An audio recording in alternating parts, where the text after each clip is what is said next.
Welcome to Viewing and Reviewing, where I pull older movies off the shelf, watch them, and let you know if I believe they're worth your time to watch or not. I'm Bobby T, your online video store clerk, and I'll be searching through my VHS, DVD, and Blu-ray collection to find titles that I think may be interesting to review. In today's episode, I'll be reviewing 1961's The Parent Trap, directed by David Swift and starring Hayley Mills, Marina O'Hara, and Brian Keith. Let me read you the DVD cover. Hayley Mills, Special Academy Award winner for 1960's Pollyanna, lights up the screen in Disney's fondly remembered release of The Parent Trap. Mills stars as Susan and Sharon, identical twins separate at birth. Neither twin knows the other exists until a simple twist of fate finds them at the same summer camp. Then, realizing who they are, they pull a little twist of their own. They switch places with high hopes of getting their parents back together. This delightful and heartwarming comedy will have your whole family doubling up with laughter. Well, this is one of my films that I put on when I just want to feel young again. I first saw this on network television in the early 70s, and it left a lasting impression. Those of you viewers who are too young to remember before the days of VHS and DVDs that you could pull up on demand and watch anytime, decades ago, we either had to see a film in the theater on original or re-release, or had to wait a few years before it was released on network television to great fanfare. You could always count on the Disney films being a re-release about every 4 to 5 years like clockwork. The story of two likable girls who do not know about each other at a summer camp, only to discover after they're forced to live together that they are indeed twins. So they scheme to switch places to force their parents to come back together, to unswitch them, and ultimately make them fall in love again. It's a simple story with all kinds of real-life obstacles that could probably be nitpicked to death. But why do that to an iconic Disney classic? This is one of the all-time live-action greats in the Disney canon, and deservedly so. Hayley Mills was to the 1960s Disney franchise as Annette Funicello was to the 1950s Disney's. She basically grew up on film in the public's eye. Hayley wrote a book last year called Forever Young that I bought and I intend to read, that talks about her life and how people still see her as that preteen Disney kid, which sheds all kinds of light on her early years at Disney. What I love about Hayley is her openness to let the public know she's just a girl that was lucky enough to have an extraordinary life in front of the camera. You have to admire her for that. A fun anecdote from this film is how Hayley's double, played by Susan Henning, who can be seen on several freeze frames if you try hard enough, went on to become Miss Teen USA and danced with Elvis Presley in his 1968 Elvis the Comeback Special, which made Hayley herself jealous because she was a huge Elvis fan herself. Hayley and Susan became good friends in this film, and once Hayley's own mother grabbed Susan for an errand before she realized she hadn't grabbed Hayley, she grabbed Susan. They had a lot of fun with that confusion on set.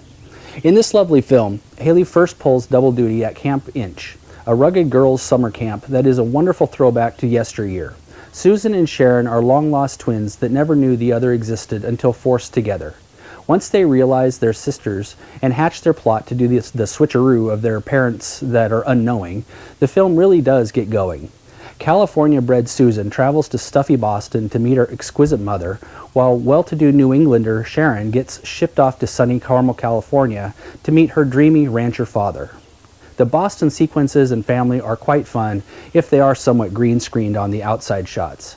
But the best scenes of this film, and when we get out to the incredible California ranch, when Sharon arrives at the ranch, she realizes that their father is getting set to be married to a gold-digging nightmare, so she has Susan bring their mother out west to break up the upcoming nuptials into smithereens.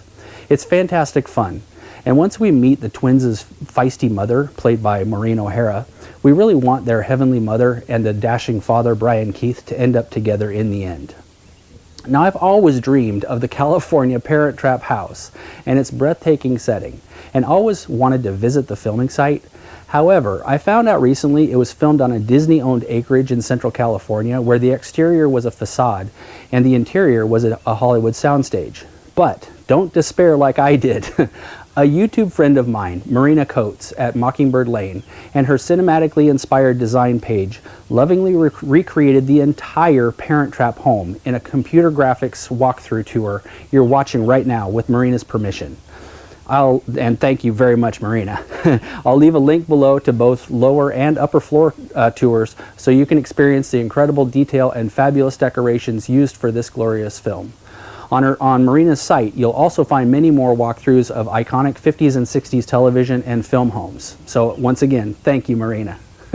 So my overall report card, it looks like this. Does it stand the test of time? You know, I'm going to give this a B+. It is definitely showing signs of age because modern on this film, in the film, was 60 years ago. So, you know, that being said, this is all the best of nostalgia, and that California dream house is still iconic. The special effects are better than you'd expect for the Hayley and Hayley twin scenes, which stand up, if slightly cheesy today. The story. This was based on an old French short story, and I'll still give this a B. Two twins that have been raised unknowingly, separated for their entire life, decide to switch places to bring their parents back together. It isn't earth-shattering. It also is exactly what children would do if they found themselves in the same circumstances. This is a Disney film, folks, so you shouldn't expect Oscar-worthy storylines. For classic Disney, I do believe this is one of the best live-action stories they ever produced during Walt Disney's lifetime. The cast. I'm going to give this an A-. Hayley is an unquestionable A+. Maureen O'Hara and Brian Keith are excellent as the parents, and the maid, the farmhand, and Maureen's parents in Boston are equally wonderful in their roles and make the story that much better. But someone who doesn't get nearly enough credit was Joanna Barnes as the wicked homewrecker named Vicky. Her painted-on smile and calculating and cold slits for eyes showed that even in 1961, conniving backstabbers were alive and well. She was awesome. The only real weak spots, in my opinion, were at the camp scenes in the beginning, especially the young trooper dating Hayley's character that literally couldn't hit his acting marks to save his life. But thankfully, the rest of the film was all perfect. Cinematography. I've already tipped my hand on this one. I'm going to give this a richly deserved A.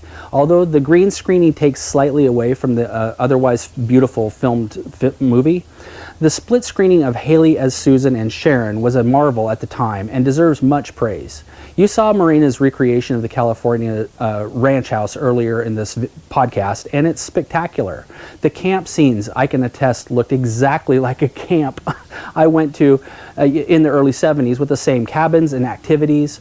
Boston wasn't as important to the story, so establishing shots and stage sets were sufficient, but California is where the money is in this film, and they hit a home run. It's still one of the most inspirational film homes of all time. The music. It was the early 60s when Elvis and Ricky Nelson were still the in music. I'll give this film a B-. As much as I love Hayley, this Disney-esque piano and guitar solos don't stand the test of time too well. I will say they are cute and they work within the plot, so that was fun. Just don't expect to run out and buy the soundtrack tomorrow. So, based on the above scores, I'm going to give this film a B+ score. For me personally, this is one of my all-time favorites from childhood, so I'd score it a little bit higher, but if you've never seen this film before, you may not see it for the charm it held back in the youth. Plus, the remake isn't as good. But the split screening effects still work today, even if the pause button on a DVD wasn't invented until the 80s to spot the obvious goofs. The story is hopeful and cheery. All the main actors are simply fantastic, including the evil stepmother-to-be. Hayley Mills is especially adorable and worth the price of admission alone, but those sets in California and the sheer happiness this film brings makes it worth watching again and again. So, I will say that the 2-disc DVD I'm holding here is worth buying if you love the film, like most of the world. Not only do you get the original, beautifully remastered original film, but you also get the hours of extras, including interviews and the stars and body doubles, and a bunch of behind the scenes. Plus, you get the full film of the sequel, the true sequel, as The Parent Trap 2 from 1986 with Hayley Mills reuniting Sharon and Susan as two of their daughters work to reunite their parents. This is not the Lindsay Lohan silliness, and I would much recommend this. So, here are a few other films with a similar theme to The Parent Trap. The Princess Diaries is the story about an everyday, awkward teenage girl that finds out she's the actual princess to a small country in Europe. This is the film that put Anne Hathaway on the map and is one of the cutest world turned upside down films from Disney. Second, Freaky Friday, the Disney one with Jodie Foster. Since The Parent Trap is about switching identities, I thought this was a great fun film where a rebellious girl mysteriously switches bodies with her overworked mother, and how they have to learn to get along to make each other's lives better, and might even find out that they love each other after all. And lastly, Indian Summer. This is like the summer camp version of The Big Chill. A group of campers grow up and they're reunited as adults at their old summer camp from their youth by the crotchety but lovable camp counselor, who brings them together to get over some of life's roadblocks that make life difficult. The all-star cast makes the otherwise lightweight film worth watching. Well, that's it for The Parent Trap. If you enjoyed this review, please be sure to click the like button below. If you want to keep up to date on my future reviews, please click on the subscribe button below. If you want to purchase The Parent Trap on DVD, or you wish to purchase any of the other titles I've mentioned before, please follow the Amazon links below. If you have any suggestions for movies you'd like me to review, please leave a comment below and I'll see what I can do. Thank you so much for watching. Until next time, be sure to help others in need, because it's always the right thing to do.